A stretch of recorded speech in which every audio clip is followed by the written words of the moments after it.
You ever see something so broken, so hopeless, that you think, yeah, I want to make this my problem?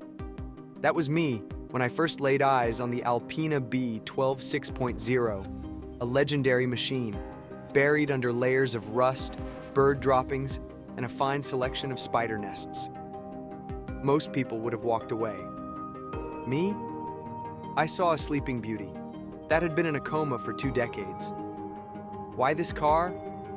Because it's a V12-powered hand-built masterpiece, and because I clearly have an issue with making sensible decisions. Step 1, cleaning. Or as I like to call it, the excavation. What started as a simple wash turned into an archaeological dig. After removing what seemed like a small ecosystem, the ALPINA badge finally peeked through the grime. Victory. Step 2, engine work. If you've ever tried to wake up a V12 from its eternal slumber, you know it's like trying to revive an ancient deity. It demands sacrifice. My sacrifice?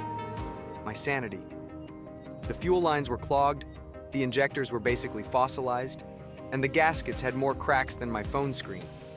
But after weeks of tinkering, elbow grease, and enough cursing to make a sailor blush, the engine finally showed signs of life. A weak cough, a sputter, and then silence. I was on the verge of tears, mostly because I had just dropped a wrench on my foot. Step 3, bodywork and paint.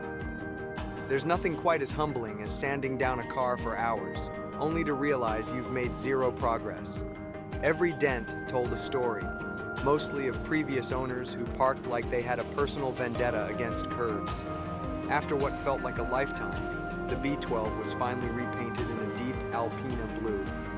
Seeing that fresh coat shimmer under the light, worth every sore muscle. The real magic happened the day I turned the key, and that glorious V12 roared back to life. It was like hearing Beethoven's Ninth Symphony, if Beethoven had composed it entirely with the sound of explosions and revving engines. I stood there, hands shaking, as the exhaust burbled with a low, refined growl. The old beast was breathing again, and at that moment, every long night, every busted knuckle, every moment of doubt disappeared. The first drive was emotional. The steering wheel felt like an old friend. The engine, once silent and forgotten, now sang with a rich, throaty note. The B12 wasn't just a car anymore. It was a testament to patience, persistence, and the pure, unfiltered joy of bringing something back to life.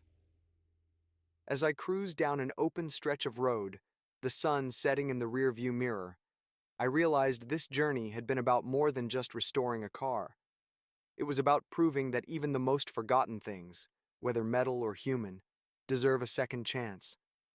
So if you ever find yourself staring at a rusted-out relic, wondering if it's worth the effort, remember this. Restoration isn't just about fixing something. It's about the stories, the struggles, and the soul that you pour into it. And that first drive? That's the reward. Now, if you'll excuse me, I have to go tighten a few bolts before they fall off mid-drive.